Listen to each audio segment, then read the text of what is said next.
Second round table conference झाली, त्यानंतर काय झाले, सगळे लोक वापस आले. गांधीजींनी काय केलं, Gandhiji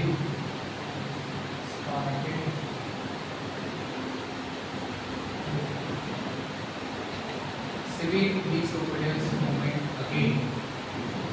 right. Second round table conference झाली.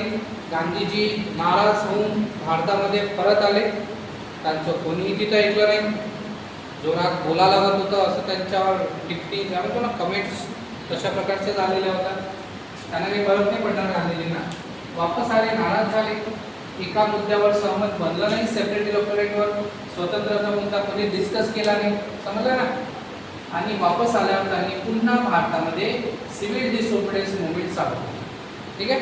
आता मुवमेंट चालू केली तर गांधीजींना काय केलं, अरेस्ट केलं. अरेस्ट केलं आणि कुठे ठेवलं, पुणे. एरवडा, एरवडा जेल. ठीक आहे.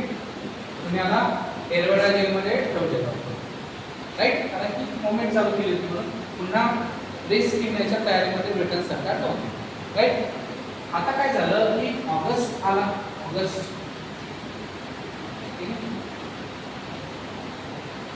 ऑगस्ट आला. ऑगस्टला जे पीएम होते, पीएम कोण होते, रॅमसे मॅकडोनाल्ड होता. ठीक आहे. पहिलं पुस्तक यांनी काय केलेलं होतं, ऑगस्टला 1932 ला आलेला. 32 ला जवळपास काय केलं, कम्युनल अवॉर्ड जारी केला. काय केलेलं आहे, communal award. Right. Communal award त्यांनी जारी केला. आता हा कम्युनल अवॉर्ड म्हणजे काय आहे, याच्यामध्ये सेपरेट इलेक्टोरेट देण्यात आलेला आहे. Separate electorate. ओके. कोणाला, तर डिफरन्स क्लासेसला, डिफरन्स क्लासेसला, दलित वर्गांना, अनटचेबल्स, त्यांना सेपरेट इलेक्टोरेट देण्यात आलेलं होतं. ठीक आहे. तसं दिलं. गांधीजींनी काय केलेलं आहे, गांधीजी जेलमध्ये होते. गांधीजींनी लेटर लिहिलं डायरेक्ट. कोणाला लिहिलं, तर व्हाईसराय. कोणाचा व्हाईसराय कोण होता, आता व्हाईसराय कोण होता, विलिंग्टन. विलिंग्टन. ठीक आहे. व्हाईसरायला लेटर लिहिलं आणि त्यामध्ये असं होतं की हे सेपरेट इलेक्टोरेट जे दिलेलं आहे डिफरंट क्लासेसला, हे मागे घ्या. व्हाईसरायने म्हटलं की गांधीजी हा आमचा प्रॉब्लेम नाही आहे, हा तुमचा आणि डॉक्टर B.R. आंबेडकरांचा मुद्दा आहे, तुमच्या देशातला मुद्दा आहे, तुमच्या कम्युनिटीचा मुद्दा आहे, तो तुम्ही सॉल्व्ह करा, आम्ही त्यामध्ये काहीही करू शकत नाही. बरोबर आहे. मग गांधीजींनी काय डॉक्टर B.R. आंबेडकरांना लेटर लिहिलं का, नाही. लेटर लिहून डिस्कशन होऊन तो खूप वेळ गेलेला आहे. राऊंड टेबल कॉन्फरन्सला जायच्या आधी दोघांची भेट झाली. त्यामध्ये डॉक्टर B.R. आंबेडकर अडून बसले होते की मी दलितांना सेपरेट इलेक्टोरेट देईन. गांधीजी अडून बसले होते की मी देऊ देणार. समजलंय ना. आता लेटरचं काम होणार आहे का, पॉसिबलच नाही आहे. मग लेटर म्हणा, मीटिंग म्हणा, याने काम होणार आहे काय, नाही होणार. मग काय केलं गांधीजींनी, गांधीजींनी अनाऊन्स केलं. काय अनाऊन्स केलं, आमरण अनशन. अनशन. ठीक आहे. आज कोणता आपण याला, तोपर्यंत जोपर्यंत मरत नाही तोपर्यंत, जोपर्यंत मरत नाही तोपर्यंत त्यांनी आमरण अनशन चालू केलं. बरोबर आहे. आता जसं गांधीजींनी आमरण अनशन चालू केलं, सगळ्या देशामध्ये माहिती पसरली की गांधीजींनी जेलमध्येच आमरण अनशन चालू केलेलं आहे, म्हणजे उपोषण, काहीच काम व्हायचं वगैरे काहीच नाही. तुम्हाला आहे ना. तर गांधीचं एज बघा की किती झालेलं आहे.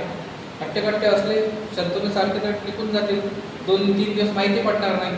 पण गांधीजींचा आता एज पण झालेला आहे ना. ठीक आहे. त्याच्यामुळे लवकरच त्यांची तब्येत खराब झाली. बरोबर आहे. तब्येत खराब झाल्यावर काँग्रेसचे वरिष्ठ लीडर डॉक्टर आंबेडकरांकडे गेले. त्यांना सांगितलं की यार गांधीजी असे करत आहे, काहीतरी उपाय करा. आंबेडकर अडून बसले होते की नाही यार, गांधीजींनी असं नाही करायला पाहिजे. बरोबर आहे ना. नाही करायला पाहिजे, कारण की हा जो पॉलिटिकल स्टंट म्हणतो किंवा एक पॉलिटिकल स्ट्रॅटेजी म्हणतो, हे डॉक्टर B.R. आंबेडकरांना माहीत होतं. हे गांधीजींची एक पॉलिटिकल स्ट्रॅटेजी आहे, मी त्याच्यामध्ये फसणार नाही. काय पण तरी काय आहे की शेवटी गांधीजींची तब्येत खराब होत चालली होती. काँग्रेसच्या लीडरची अशी अपेक्षा होती यार काहीतरी मदतला मार्ग काढायला पाहिजे, समजलं ना. तर मदन मोहन मालवीय, मदन मोहन मालवीय, आणखी काँग्रेसचे लीडर्स, ठीक आहे. आणि डॉक्टर बी आर आंबेडकर, बरोबर आहे. यांच्यामध्ये काय झालेलं आहे, एक मीटिंग झाली आणि त्या मीटिंगमध्ये असं कळलं, म्हणजे असं त्यांनी ठरवलं की आपल्याला काय करायचं आहे, पॅक्ट करायचं आहे, बरोबर आहे. पॅक्ट करायचं आहे, पॅक्ट म्हणजे समझोता. आता डॉक्टर बी आर आंबेडकर एक दोन स्टेप मागे येतील, बरोबर आहे. का मागे येतील, कारण गांधीजींचा जीव वाचवणं गरजेचं आहे. गांधीजी मोठे पर्सन आहे, पॉलिटिकल मोठे पर्सन आहे, त्यांच्या भरोश्यावर पूर्ण स्वातंत्र्याची लढाई चालू आहे आणि अशा वेळेला जर ते टपकले असते, तुम्हाला ना, तर ब्लेम कुणाला झाला असता, डॉक्टर बी आर आंबेडकरांना झाला असता, है ना. त्याच्यामुळे त्यांनी असं म्हटलं यार जाऊ द्या, आपण जर इथे अडून बसलो तर होऊन जाईल, तब्येत खराब होऊन जाईल, माणूस ऐकायला तयार नाही आहे, त्यापेक्षा आपणच 2 पावले मागे येऊया, ओके. आणि पॅक्ट झाला, त्यालाच आपण काय म्हणतो, पुणे पॅक्ट, पुणे पॅक्ट झाला. तुम्हाला क्वेश्चन येतो की पुणे पॅक्ट कोणाकोणामध्ये झालेला आहे. ऍक्च्युली जर बघितलं तर गांधी आणि प्लस डॉक्टर बी आर आंबेडकर, बी R Ambedkar.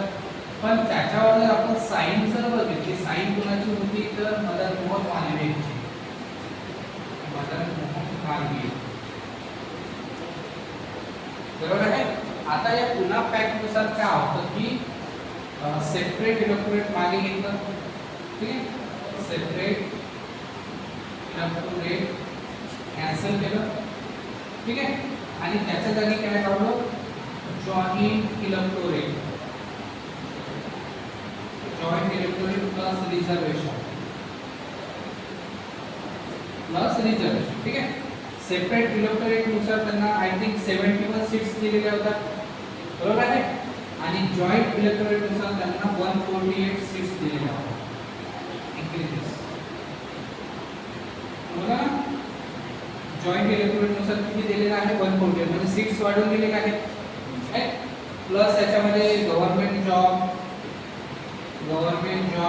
Plus education plus social rights,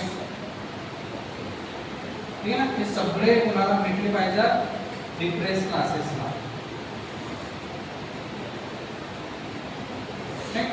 अशा प्रकारचं हे काम होतं, पुणे पॅक्ट होतं, समजलेलं आहे. सेपरेट इलेक्टोरेट मागे घेतलं, त्याच्याऐवजी जॉईंट इलेक्टोरेट घेतलं आणि प्लस रिझर्वेशन ही सिस्टीम दोघांनी पण एक्सेप्ट केली. आज जे आपल्याकडे चालू आहे ते जॉईंट इलेक्टोरेट आहे आणि प्लस रिझर्वेशन्स आहे.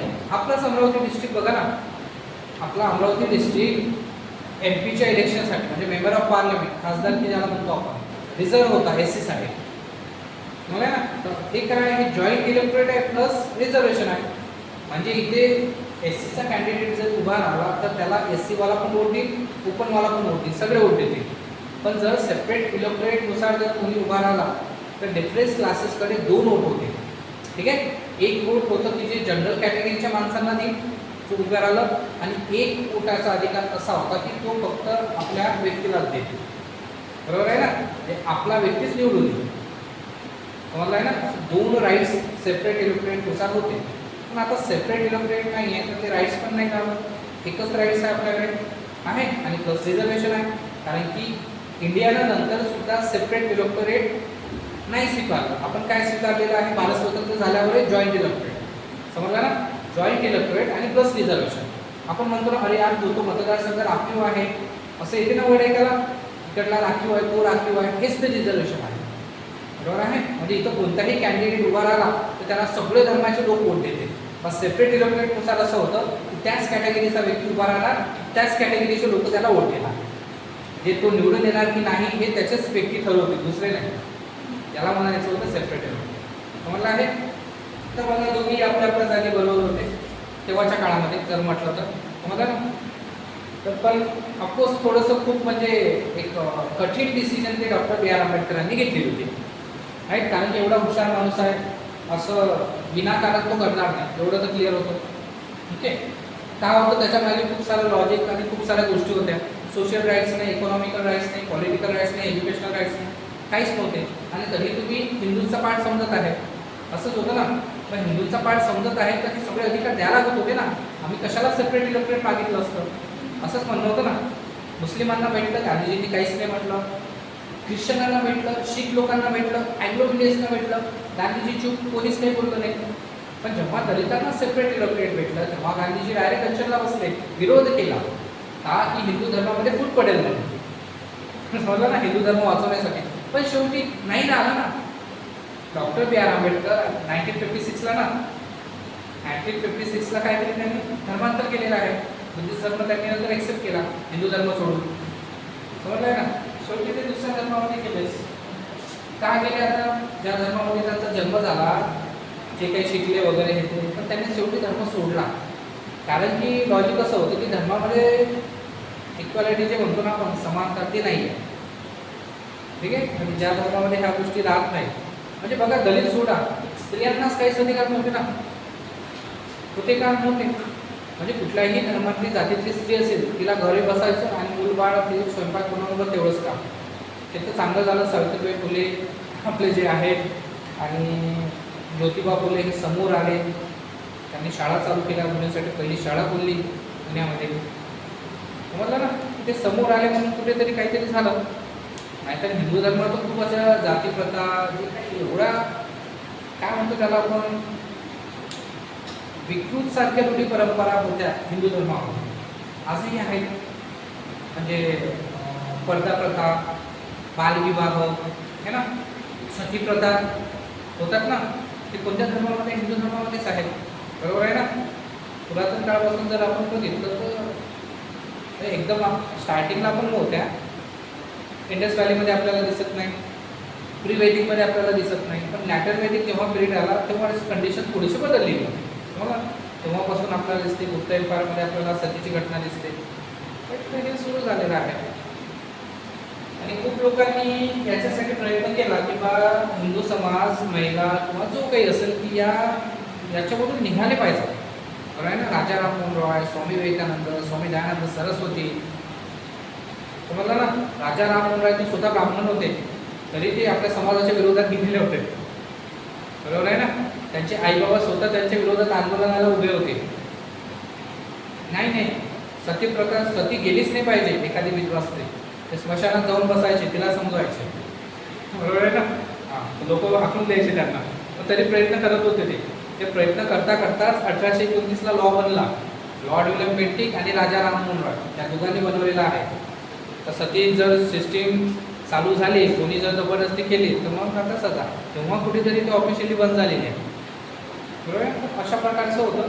त्याच्यामुळं शेवटी फायनली त्यांनी डिसिजन घेतली की नाही, मला आता या धर्मात राहायचं नाही, शेवटी धर्म सोडून दिला. ओके. तर ह्या गोष्टी आहेत पुणे पॅक्टमध्ये. विचारतात तुम्हाला कधी झालेला आहे, तर 24 सप्टेंबर 1932ला झालेला आहे पुणे पॅक्ट. बरोबर आहे. 24 सप्टेंबर 1932ला गांधीजी आणि डॉक्टर बी आर आंबेडकर यांच्यामध्ये झाला. म्हणजे साईन आहे त्या पॅक्टवरती मदत कोण मानवी यांची होती. आणि पॅक्टनुसार काय होतं तर सेपरेट इलेक्टोरेट मागे घेतलं, जे दलितांसाठी दिलेलं होतं रॅन्सम मॅकडोनाल्डने कम्युनल अवॉर्डमध्ये, ते मागे घेतलं. त्याऐवजी जॉईंट इलेक्टोरेट लावलेला आहे आणि प्लस रिझर्वेशन. सेपरेट इलेक्टोरेटनुसार 71 सीट्स होत्या, पण जॉईंट इलेक्टोरेटनुसार सीट्स वाढवून दिलेल्या आहेत, 128 केलेले आहेत. ठीक आहे. पण पुन्हा हमी दिली डॉक्टर बी आर आंबेडकरांनी. म्हटलं एवढंच नाही, बाकीच्या गोष्टी सुद्धा बघा. गव्हर्नमेंट जॉबचं कसं, नोकऱ्यांचं कसं, एज्युकेशनल राईट्सचं कसं, सोशल राईट्सचं कसं, हे सगळे राईट्स डिफरन्स क्लासेसला भेटले पाहिजे याची गॅरंटी घ्या तुम्ही. बरोबर. आणि शेवटी मग अशा परिस्थितीत पुणे पॅक्ट साईन झालेला आहे. एक्झाममध्ये विचारतात तुम्हाला पुणे पॅक्ट काय आहे.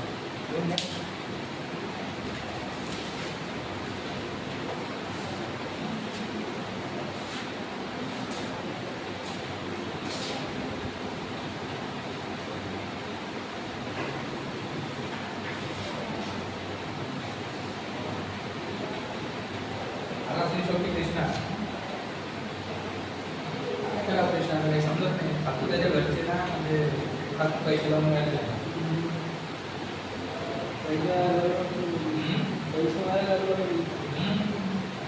किंमतच नाही. लक्ष नाही.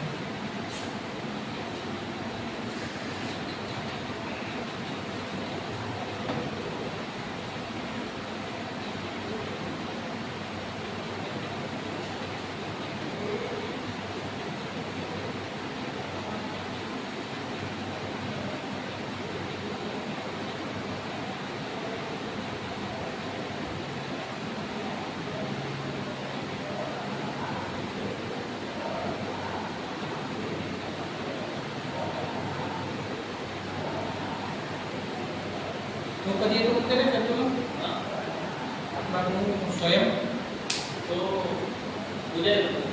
उद्याला उद्या मंगळवार आहे हा उद्या ते ॲडमिशन करतो तुमचे का नाही उद्या तू काम आहे परवा तुझे बाबा म्हणते अच्छा अच्छा परवा ॲडमिशन करतो.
थोडंसं ब्रॅकेटमध्ये नाव पण लिहिजा कमीला वाढायला गोष्टी कमी दिली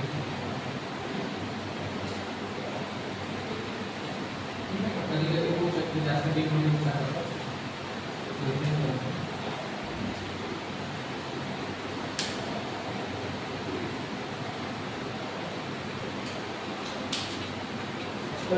चालू आहे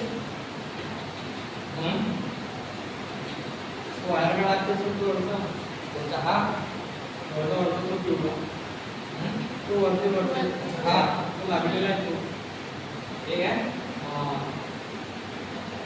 तो वरचा काढा माझ्या दाबा लागते रे म्हणजे हे तर असे लावतात पण हे समजलं पाहिजे ना तुम्हाला की अशा टाईपमध्ये कसा यूज करायचा मला तर अजून नाही माहिती कसं यूज करा फक्त लावून दिलेलं आहे करू शकतो ना तर 2-3 सेकंद लेट होईल आहे तर पण होईल ते करता येईल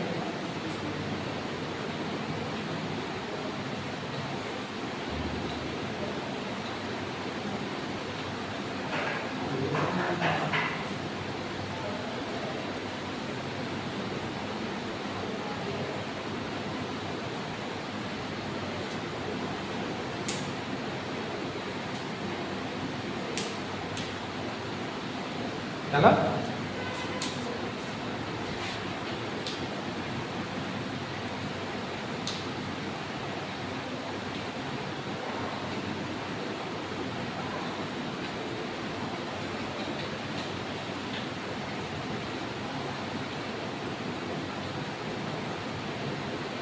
तोंड धुवून ये तुझा तोंड धुवून ये म्हटलं तो तुझा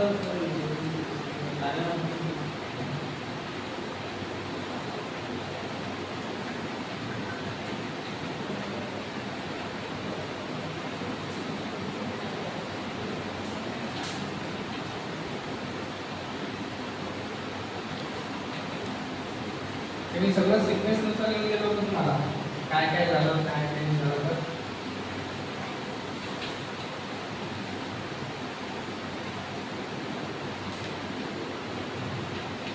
शेवटचा थर्ड ठीक आहे राऊंड टेबल कॉन्फरन्स एक सुरू झाली होती जनरल नोव्हेंबरमध्ये सुरू होते है ना नोव्हेंबरला सुरू झाली आणि पुन्हा डिसेंबरला संपली 17 नोव्हेंबर आणि 24 डिसेंबर 17 नोव्हेंबरला पुन्हा बोलावलं थर्ड राऊंड टेबल कॉन्फरन्सला लंडनला पण यावेळेस जो आहे पार्टिसिपेशन ते जास्त नाही दिसलं आपल्याला पार्टिसिपेशन जे म्हणतो ना आपण इंडियन लोकांचं ठीक आहे तर जास्त दिसलं नाही कमी प्रमाणात इंडियन लोक पार्टिसिपेट झाले INC होती का INC नॉट पार्टिसिपेटेड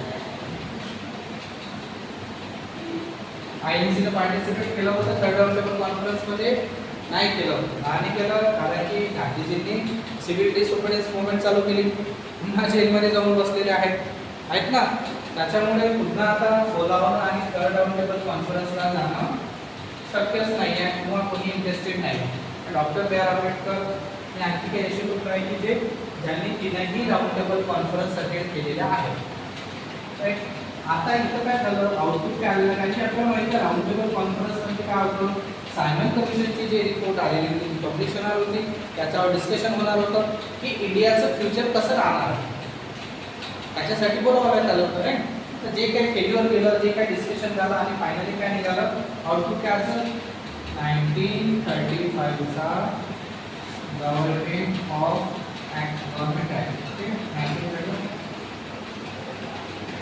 1935 हा ऍक्ट निघाला हे आहे या तिघांचं सगळ्यांचं आउटपुट 1935 ला नवीन ऍक्ट दिसेल आपल्याला खूप काही गोष्टी महत्त्वाच्या आहेत जसं या ऍक्ट मध्ये आपल्याला काय दिसते reserve bank of India RBI ठीक आहे फेडरल कोर्ट ज्याला आज आपण सुप्रीम कोर्ट म्हणतो समजलं ना रेल्वेसाठी वेगळं एक मिनिस्ट्री तर ह्या ज्या गोष्टी आहेत ज्या आजही आपण यूज करतो केलेल्या आहेत आपल्या कॉन्स्टिट्यूशन मध्ये त्या काही गोष्टी आपल्याला 1935 च्या ऍक्ट मध्ये दिसतील समजलं ना आणि हे कुठून आलेलं आहे सगळं जे डिस्कशन झालं round table conference first second आणि थर्ड याचं आउटपुट जर म्हटलं तर 1935 चा गव्हर्नमेंट ऍक्ट ऑफ इंडिया समजलं ना मग बाकीचं काही नाही थर्ड मध्ये गांधीजी नव्हते लिहून घ्या आउटपुट महत्त्वाचं आहे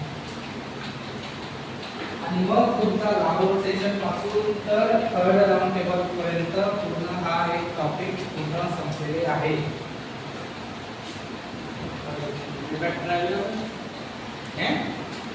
झोपला होता तेव्हा तुम्ही प्रॅक्टिस करायला. इकडे काय दिसून राहिलं होतं? आज तर कोणी पॅक होतं? डॉक्टर बी आर आंबेडकर आणि गांधीजी. पुणे पॅक्ट झाला, नवीन अवॉर्डही झाले आपलं. मग गांधी इव्हेंट पॅक्ट झाला, सेकंड राऊंड टेबल कॉन्फरन्स झाली आणि हे शेवटची थर्ड आहे. INC होती का हे महत्त्वाचं आहे. फार कमी लोक गेलेले होते, पण कधी होते बऱ्यापैकी. आणि फायनल आउटपुट असं आहे की 1935चा जो ॲक्ट आलेला आहे त्याचा जो बेस आहे तो सगळा आहे त्या 3 राऊंड टेबल कॉन्फरन्सेस.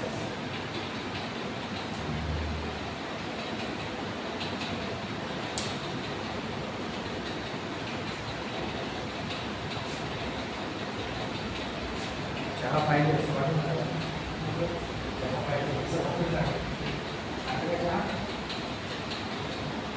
कशी काय राहिली चहा? मग चहा असते का? हो, दोन मिनिटं. कसल्या तर नाही. काय पाहिजे? कॉफी. चहा वगैरे नाही भेटत. तू दे चहा वगैरे. हो. पूरा बिजनेस आणि कलर जागा जरूर हो रे. जुने तर नाही सगळं. तू घेशील ना? चहा